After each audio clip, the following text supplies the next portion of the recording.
And Brandon looks like he's there somewhere. So, well, why don't we get started? It's after 10. Good morning, everyone, and thank you for joining us for now our second Coffee and Conversation, an opportunity for us to talk with readers about the latest issue of the magazine. And we appreciate your feedback and want to answer any questions you might have and really just discuss the issues that we've brought up in our stories. So the format today is a webinar, so put your questions either in the chat box or the Q&A box, and I will read them to the panelists or whomever you're directing it to, and we'll have a good discussion here. So to get started, Brandon, who's just joined us, the editor. I'm sorry, I'm Tracy Ormsby, by the way, the publisher of the Explorer. Brandon, just to get us started, why don't you talk a bit about a few of the stories that are getting a lot of attention, the potential for Fort Drum to conduct some training in the park, the Mariah hydroelectric project that is planned that may endanger bats living nearby, and also we've got Jim O'Dotto with us this morning, who is a freelance writer who wrote our story about the skeleton racer whose career was derailed after an accident at the Orta facility at Mount Van Hovenberg. So we have a lot to talk about this morning. So why don't you get us started, Brandon, talk a little bit about how we decided on those stories for this issue of the magazine. Yeah, so what I like about this issue is how it has so many stories that are both curiosities, things that you might not have known or thought about without reading the magazine, but that are also at the same time very important issues for the park. And you ask how we decide on these stories. One of those is the military training story that Gwen wrote about. That one obviously is just because there was so much talk about it, about the plans from Fort Drum to have both aerial and on the ground training sites in and around the park. So that one was sort of, we couldn't avoid that story, but it was also, it's kind of interesting, you think about the Adirondacks as being a wilderness or being similar to a national park, but no national park is going to have military training in it. And Gwen, I think, did a good job of capturing both the issues. The thing that struck me about that was the discussion in it about thunder and the importance of people who are on mountains to take cover when they hear thunder, but they sometimes mistake these planes and helicopters for that.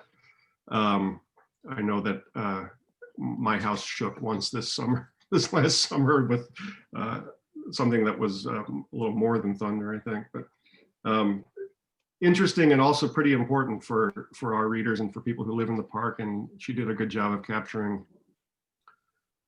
the sort of, I guess I wouldn't call it a conflict, but different viewpoints about what's important. Obviously a lot of people feel it's very important to have a military that's ready both to protect the country and to step in during times of emergency. Another one that I assume a lot of people didn't know about, I certainly didn't until Rye found it, was the story about bats in an abandoned mine that now can be, the mine has potential use for pumped storage hydropower, which would be, I'm not sure it was entirely proposed for the purposes of green energy, but it can be a green energy project if you use renewable energy to pump the water back to where it can flow out of. The hydropower then would be green, and so it's an interesting, juxtaposition there between something that's clean and green versus a species that people don't think about a lot, but that is ecologically important both in the park and well beyond it. so it touches on a number of things for us, both the ecology and the economy. Rye also had a story about salt.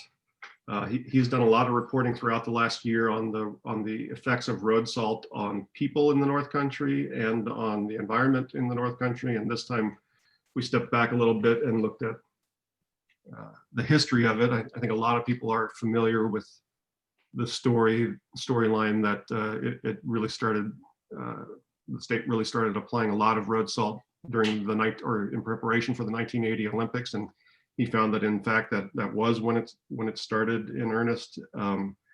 But I think what I found interesting about that story is also that he found evidence that the state knew quite well at that time that there were consequences to using so much road salt, and here we are today, still dealing with that.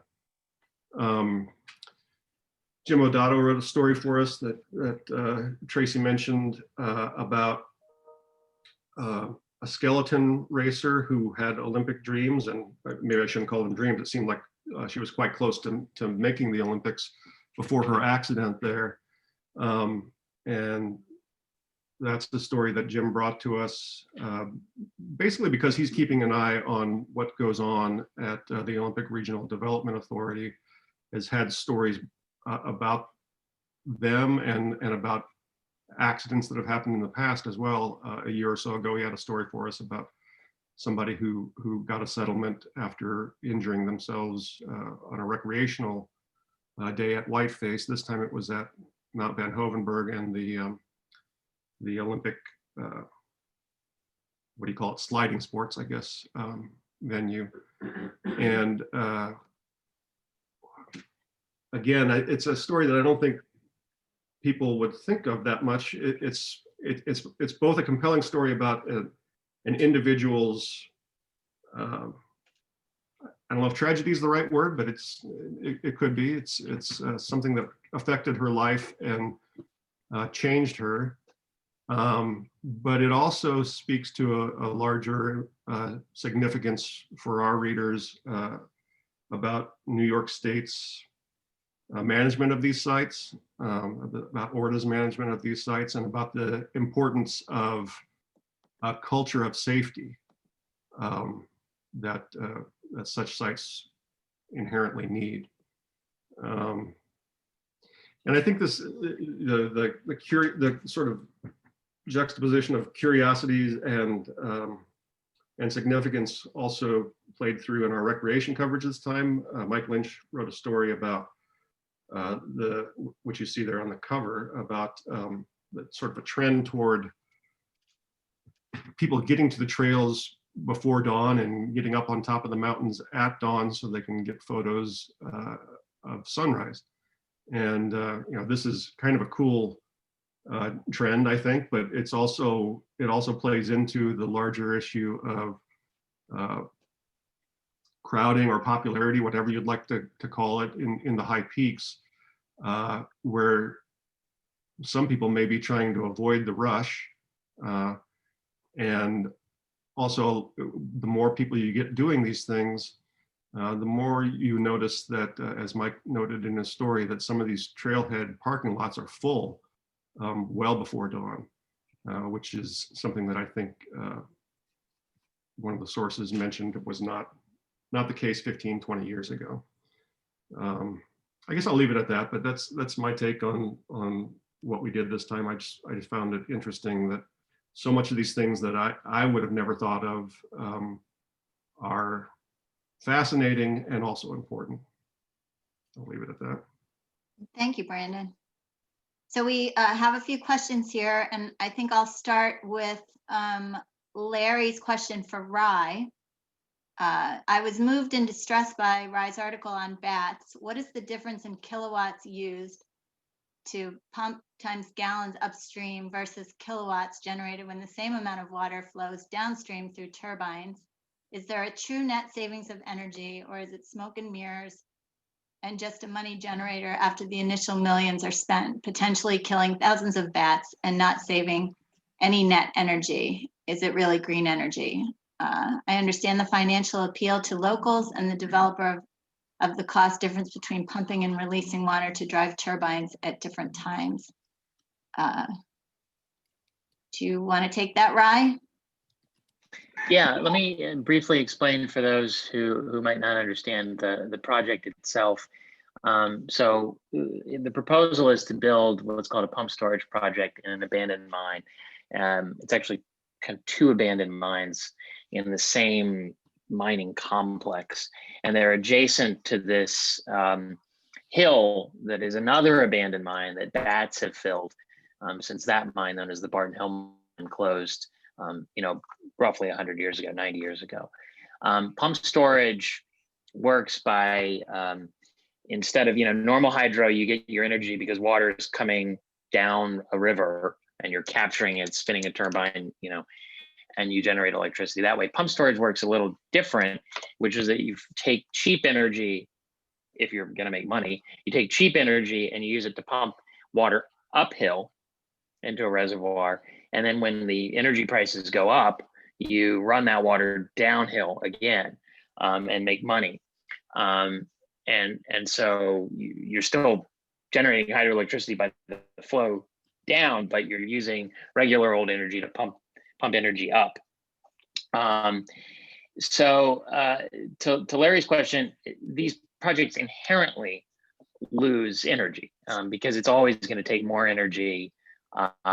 You'd be violating the laws of thermodynamics if you could pump the energy uphill and not lose it coming downhill. So you're losing, I don't have the exact figures, but a good project, you're talking 20-30% energy loss. The question is that automatically dirty? And there's been a struggle in defining where hydroelectricity sort of falls on the spectrum of what we consider clean energy. A lot of times clean and green become synonymous with fossil fuel free. But as we know from being around dams, just because something is fossil fuel free, like hydroelectricity, doesn't mean that it doesn't have another cost. And hydroelectricity arguably has other costs. It blocks up a river, it stops the flow of fish. In this case, it could have effects on bats. So one of the questions, again, that Larry's getting at is it a good idea to be losing energy to make money? And if you start looking into the grid's always losing energy. You're always losing energy when you move electricity. You're moving energy, when you burn coal, when you burn natural gas, when you send it across the grid. One of the challenges of wind and solar energy is that you have to wait for the wind or you have to wait for the sun to be out.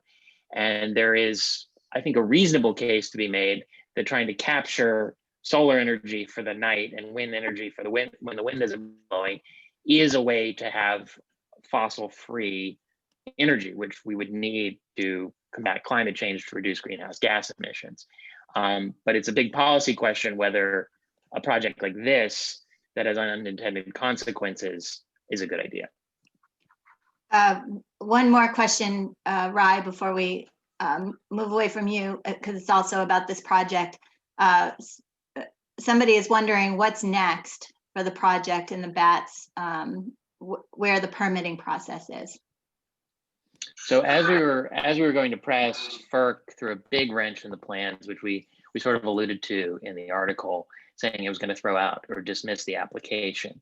I'm waiting to talk to the developer to get a thorough update because he has some legal options. He could refile, he could appeal, he could think about a lawsuit.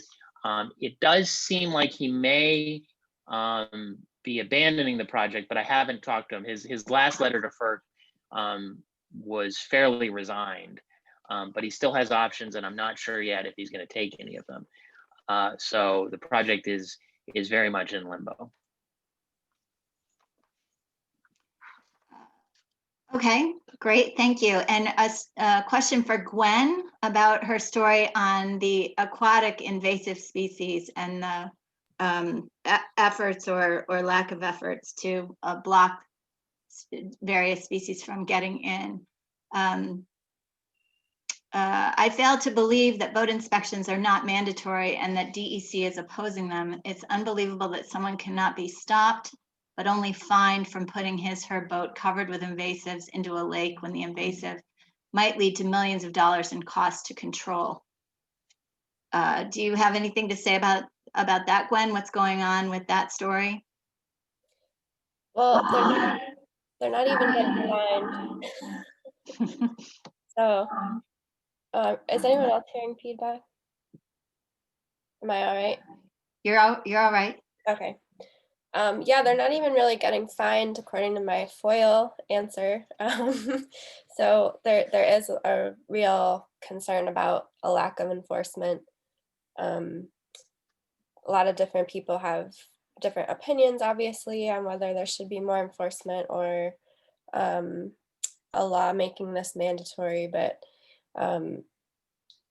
yeah, I mean, you have all these boat stewards who are mostly people who are getting paid hourly, like they're college students, they're retired folks who have no authority to write a ticket or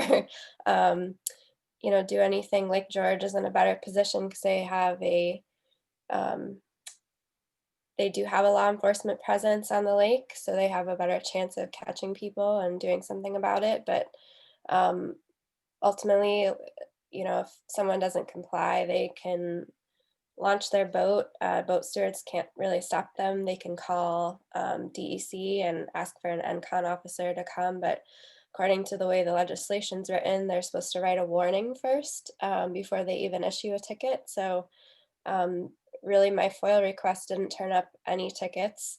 It did turn up some tickets for transporting firewood improperly. So they are writing tickets for some of these invasive species legislation, but it does not appear, based on my FOIL at least, that they're writing anything in the Adirondacks anyway. So we'll have to see. The legislation is, we could see a mandatory boat inspection program at some point, but right now DEC doesn't seem to be interested. When are tickets being written in Lake George? I know Lake George does have mandatory boat inspections. Can you just talk a little bit about the difference? Yeah. So because Lake George has a park commission and it has, several launches around the lake that are staffed with actual boat stewards, and they do have a law enforcement presence, they have written some tickets, not very many. I can't remember how many, but there's not as much. Usually, if you have someone from the patrol showing up and telling you, no, you have to get your boat launched, I think, or washed, people will do it. And then Lieutenant Joe Johns, who's works for the Park Commission, said that he's actually had some boats that were so dirty that they sent them to a professional marina for cleaning, and that's on the boater's responsibility to pay for. So really, he also said they could write someone a ticket if you show up at the boat launch with your boat dirty. But because they pay for this whole boat wash program, and they hope that you'll comply with it and the inspection, that they don't really tend to do that because it is a service they're offering. I just wanted to add that, I probably should have mentioned that story, but it's sort of a classic story of government accountability, reporting the kind of stuff that we brought Gwen on to do. I think it's a reasonable read of that story that the law may not be so effective at doing what it's supposed to do. And she also talked to people who are hoping that the law can be improved. So for what it's worth, that's why Gwen is with us to keep an eye on what policies are working and how they could work better. I don't know if this is necessary, but maybe Gwen, you could just quickly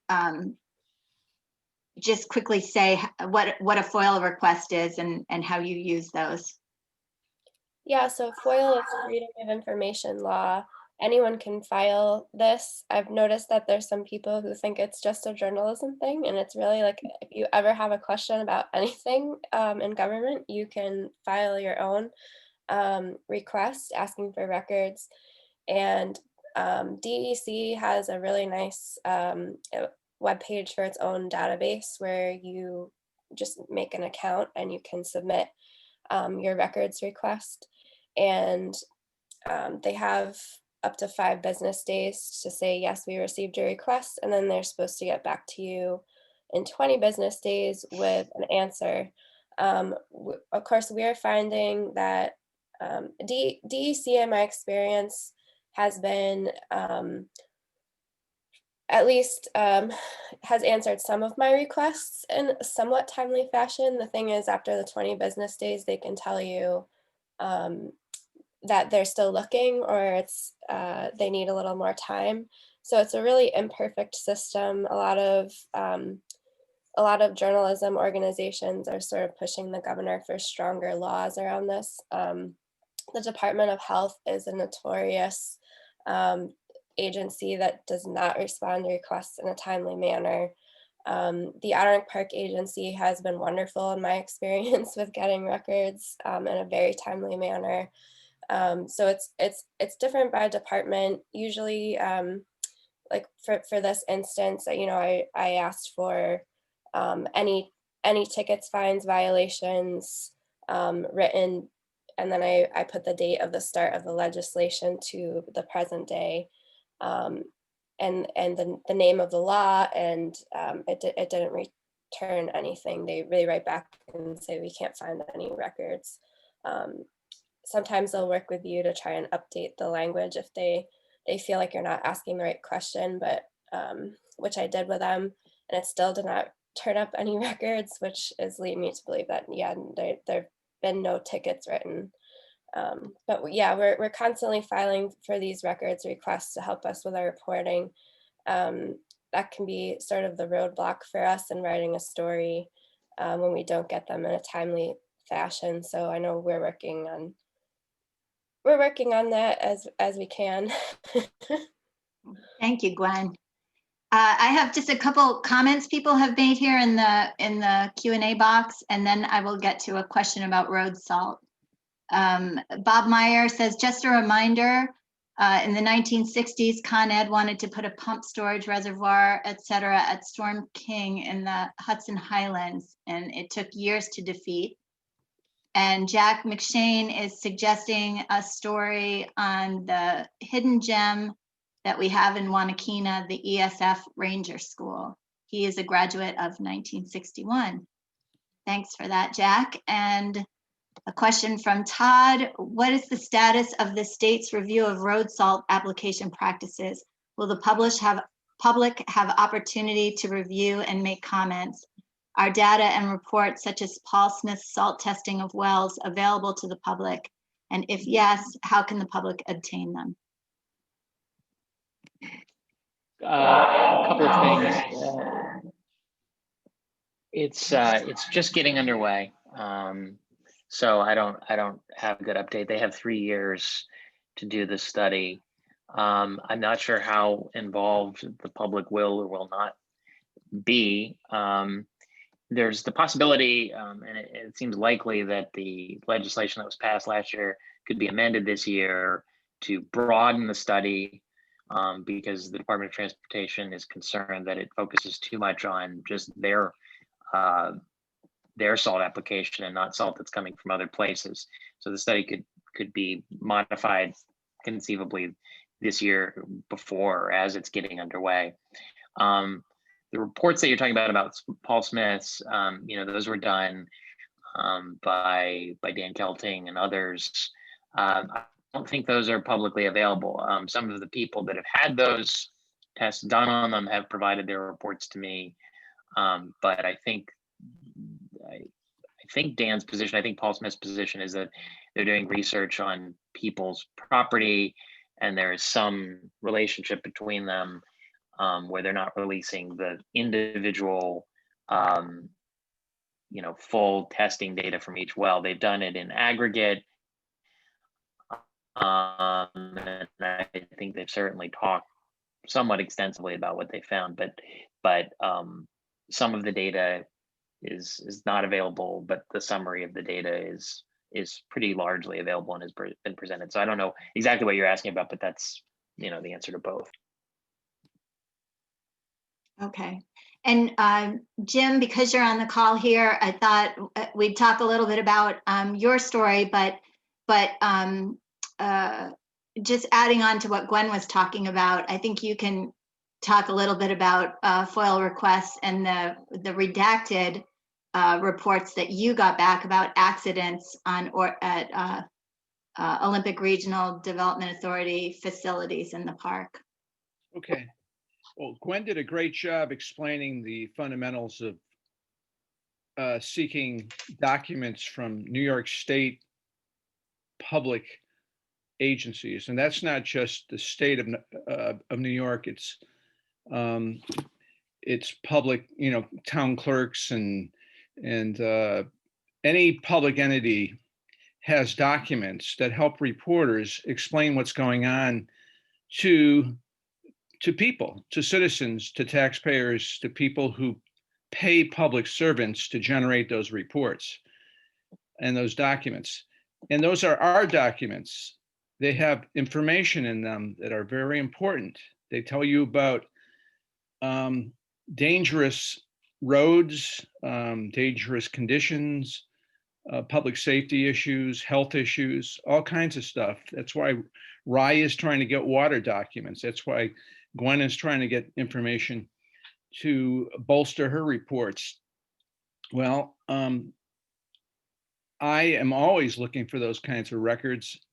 And I am afraid that Gwen and others like her are going to be my age before some of the documents she's asking for now get to her, because there are many agencies who think those public records are secrets. And so when you ask for them, not only do you get delayed, the 20-day extensions, the month after month after month extensions, but by the time the documents do come to you, they often are filled with black ink. They do not tell you anything. They are redacted. And there are only certain conditions under which public agencies are allowed to redact or deny documents, to not give you what you have paid for as taxpayers.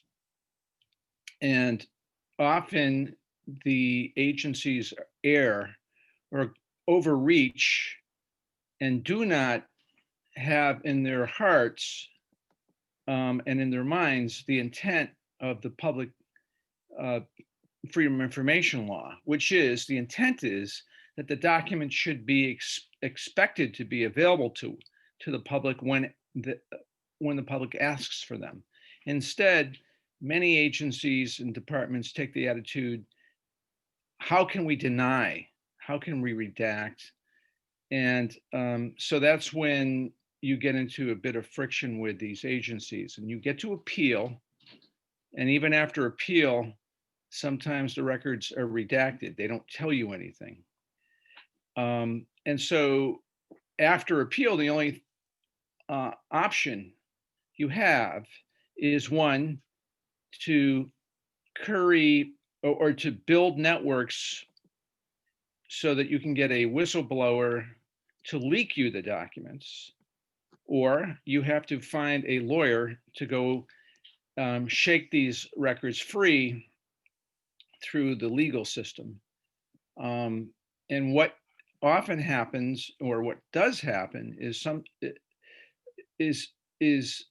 that after the appeal, many members of the public and members of the media do not take the next step and sue because it's expensive.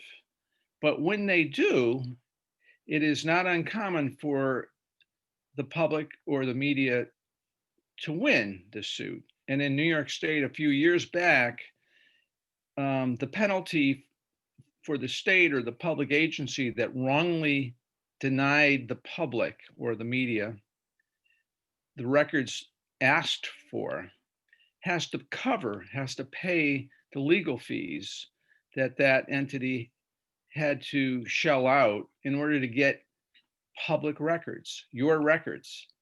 And it's a weird situation, but it takes a long time. It takes a lot of effort.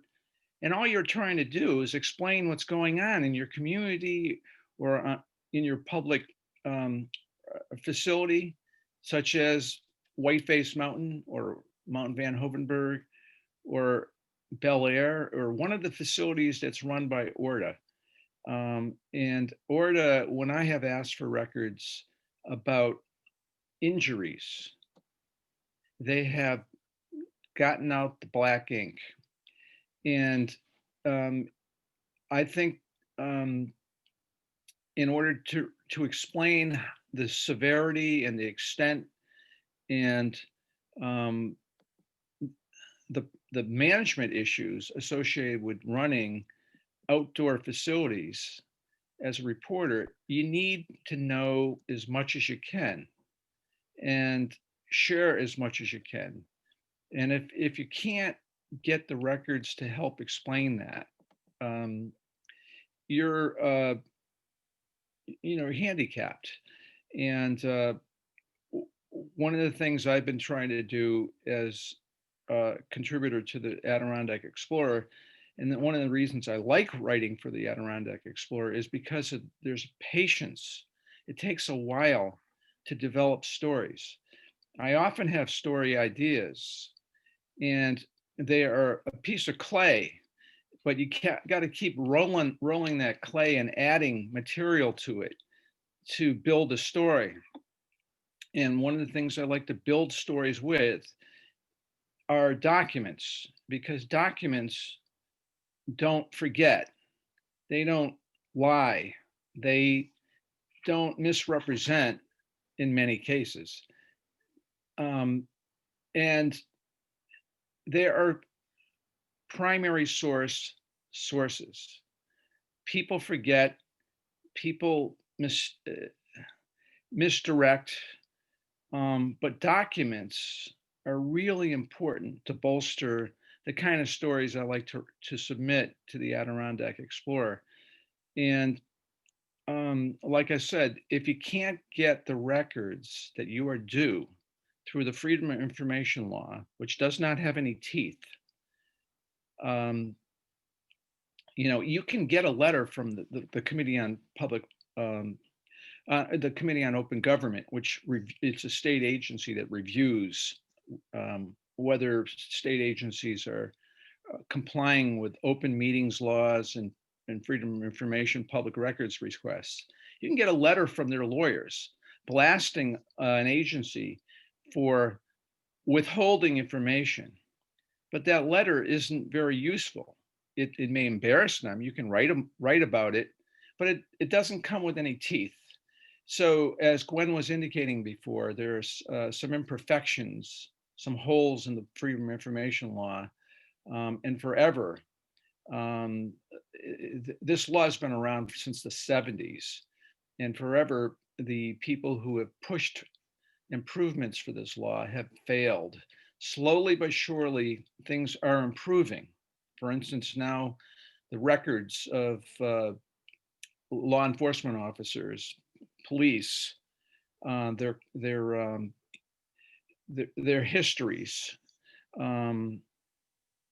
their personnel records are now becoming available as a result of what's been going on in the country in this conversation we've been having the last couple of years about excessive force.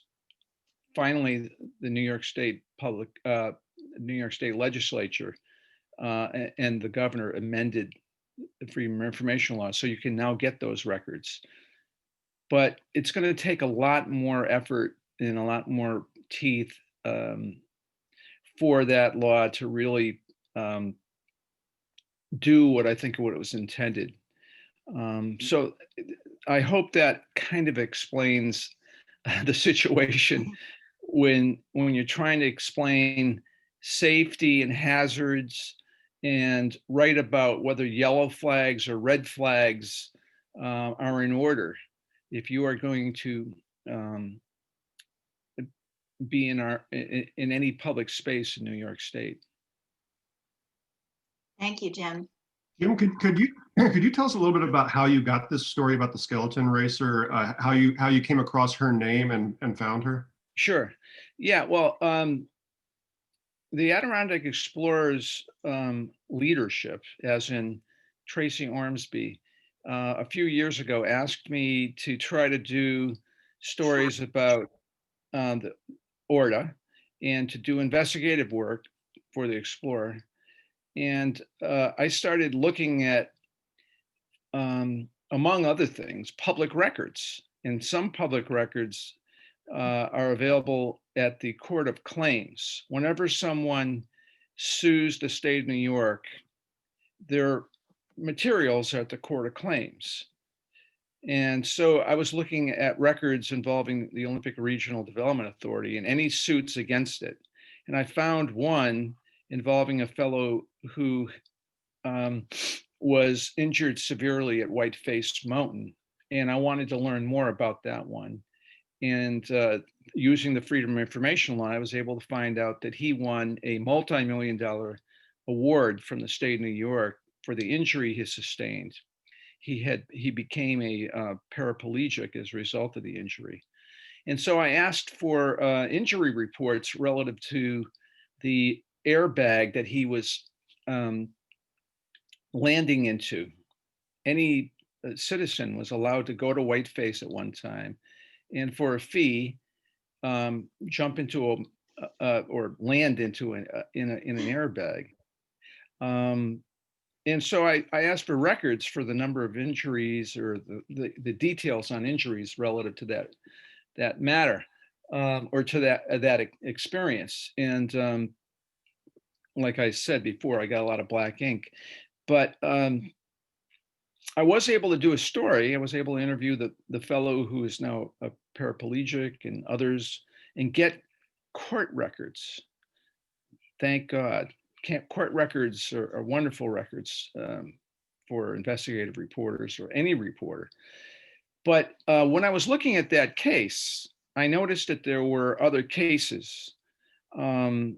And one was involving the skeleton racer. It was a bit dated, however. The one I was reporting about was more recent. The one involving Courtney Yamada, the world-class skeleton racer, it happened a while ago. Her injury happened quite some time ago, and so I put it aside. But this winter, Orta was supposed to host a World Cup, I believe that's, or World Championship skeleton and races at Mount Van Hovenberg. So I thought it would be a good time to take another look at that story.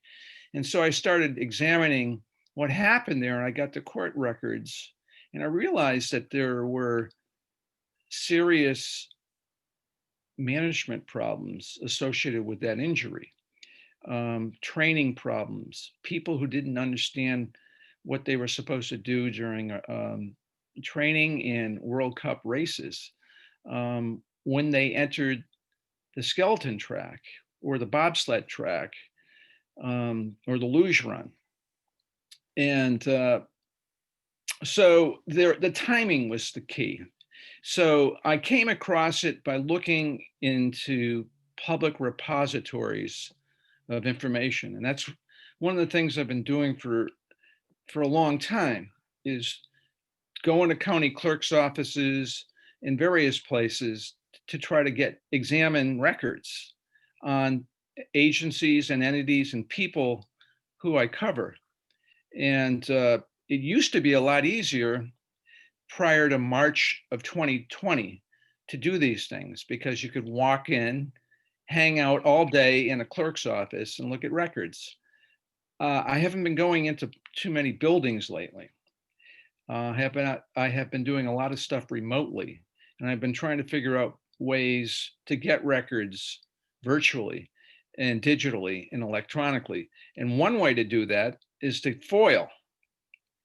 And you can get records released to you electronically that way. You can still operate as an investigative reporter, but you're not quite as free to do so. And I don't know how Gwen and Rye and Mike are doing it, and actually Tracy and Brandon too. It's easier to get a feel for and a sense for a story too if you can go and talk to people face to face. And I miss that. I'm doing less of that. But we are an outdoors magazine, and a lot of sources don't mind hanging out on a ski trail or outdoors to talk. But it is a little bit of again, I keep using the word handicap. This COVID era is causing us to be a little bit more nimble to try to figure out ways to gather information.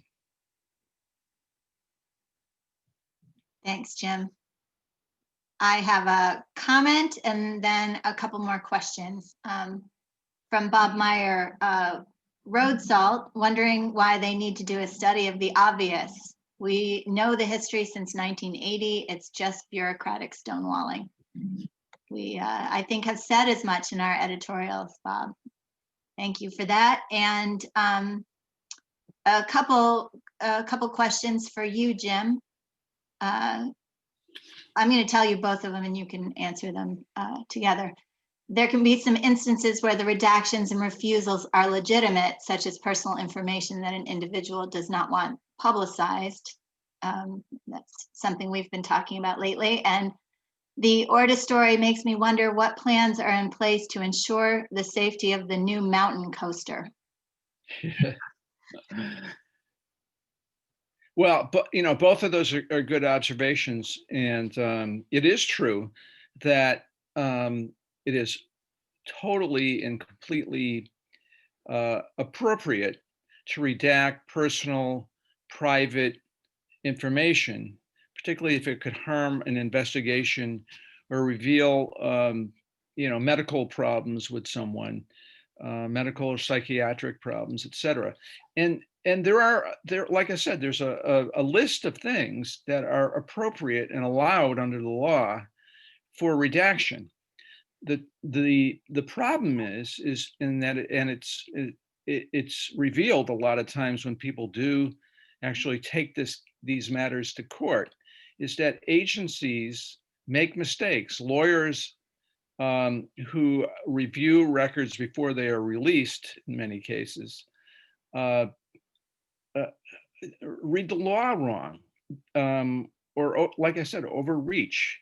They black out lines that don't need to be blacked out. And so, yeah, you black out someone's social security number.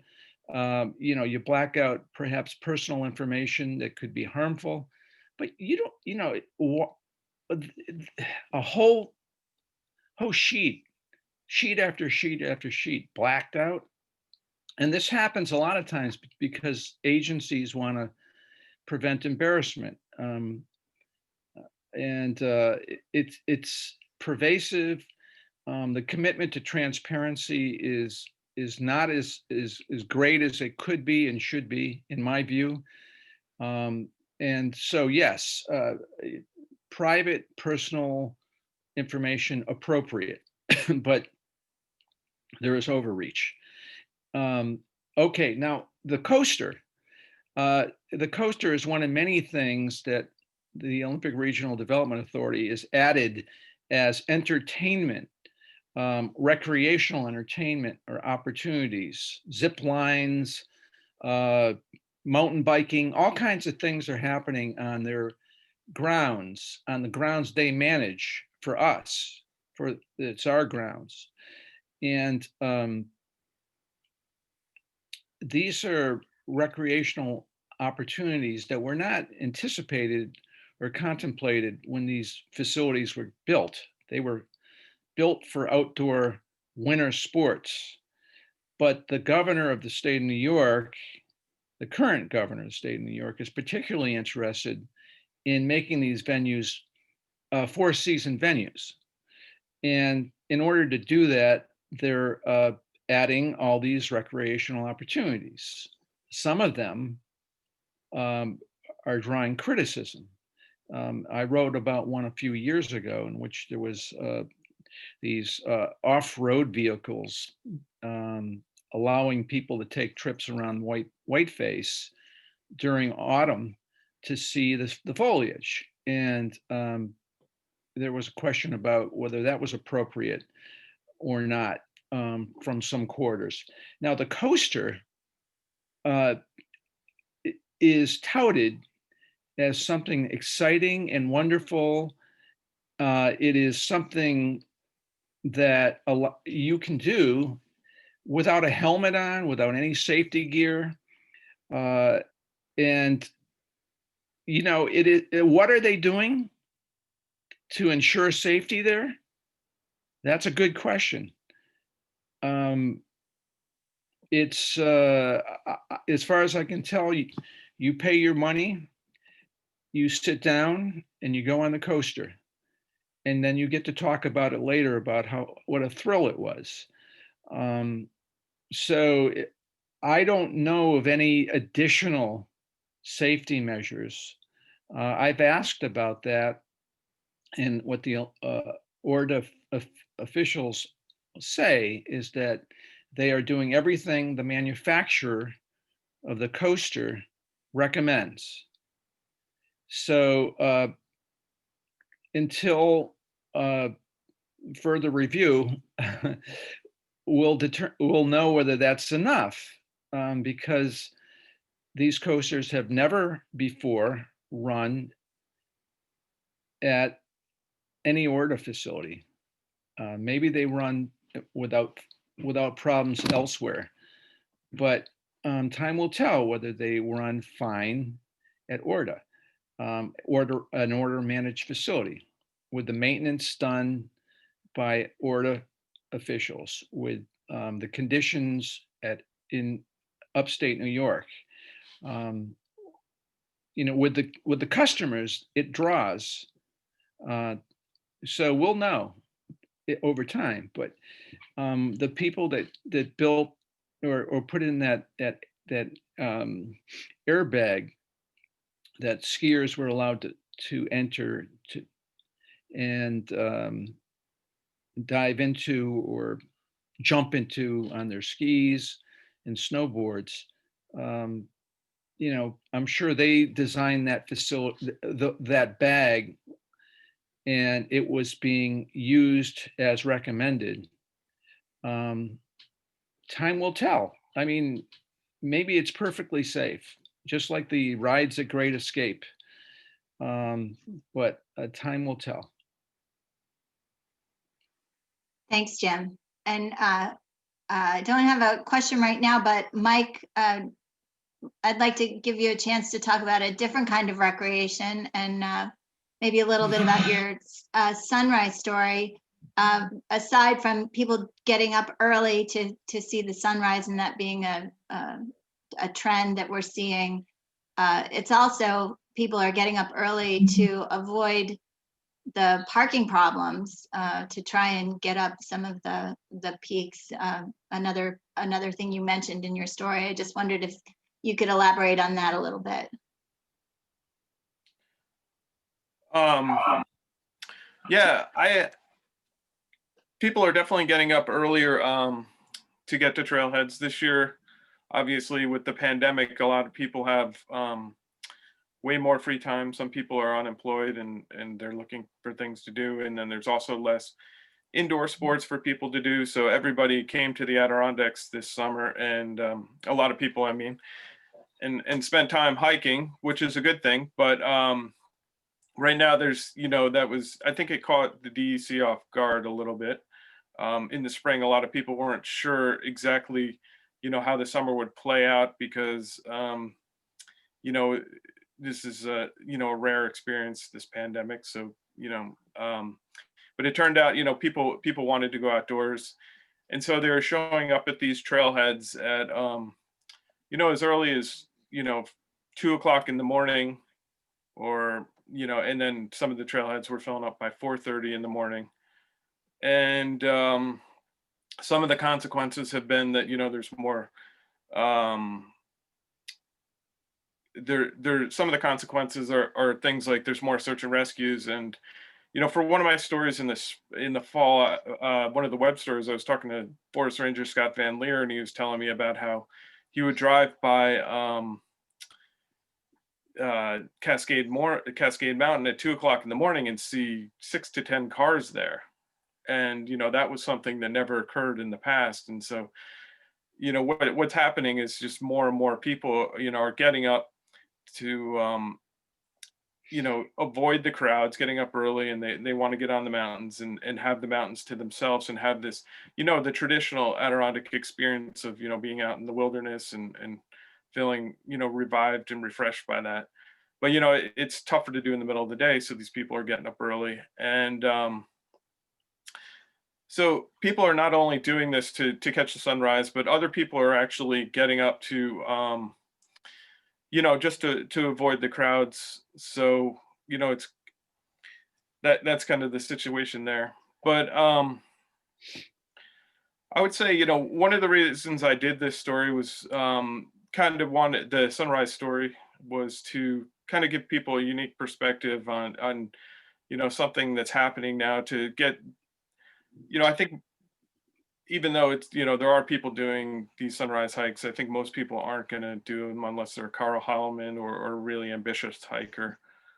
So I wanted to help people kind of, walk people through the experience of, hiking up a mountain in the dark and seeing what that's like, because it's obviously a lot different. It's a little more, a little bit unnerving sometimes when you show up at a trailhead, a few hours before the sun rises, and you're standing there by yourself at the trailhead wondering why you're walking into the dark.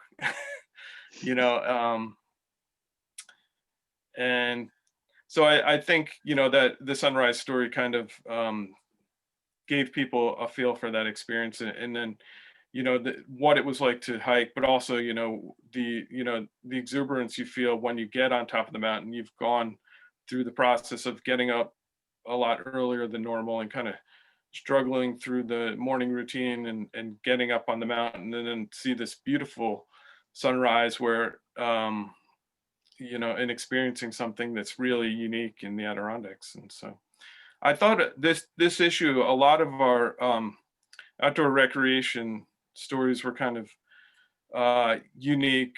I participated in each of them. I was a photographer in the two other ones. Phil Brown did a story about hiking Hurricane Mountain, and Phil likes to take a different angle to his recreation stories, and often.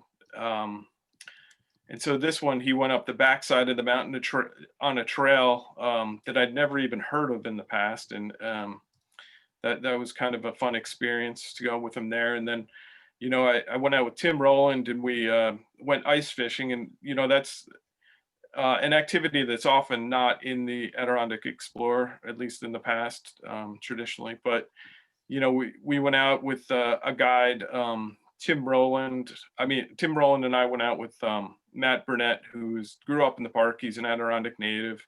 He's a local artist and a very interesting character.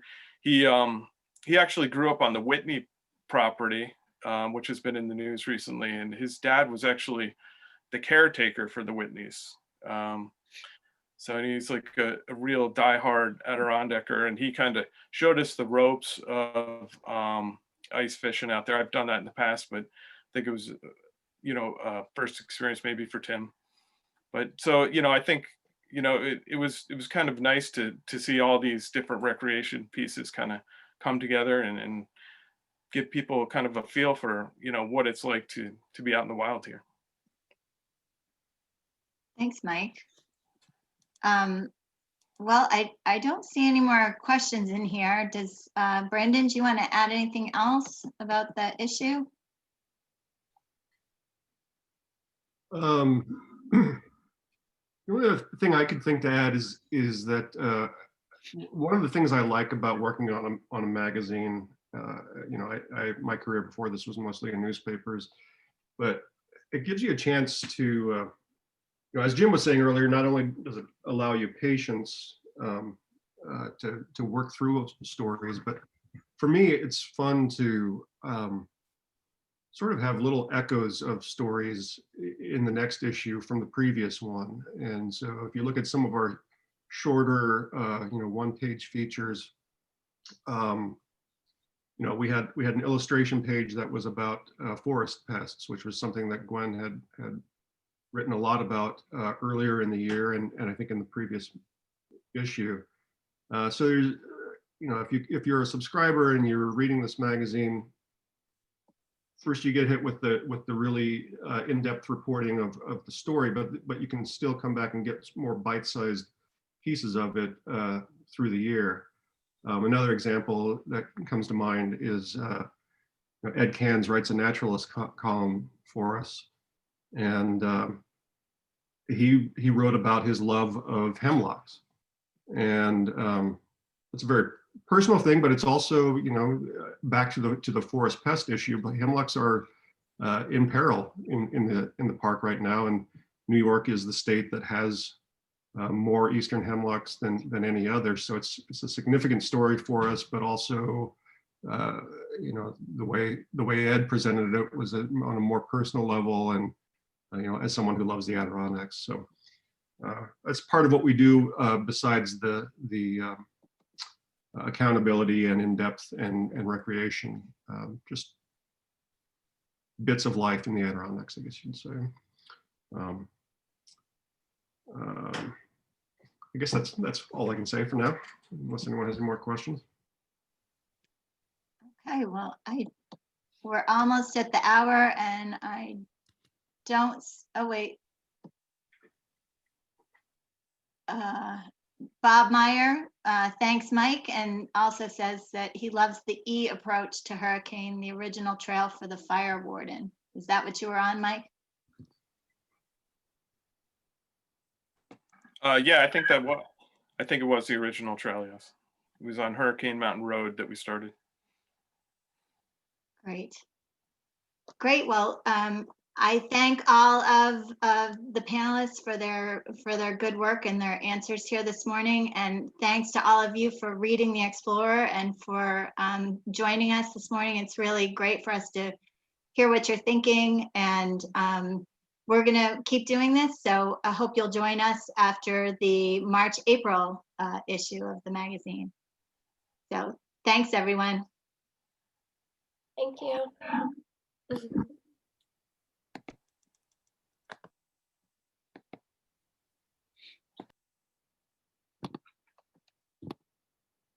Tracy, thank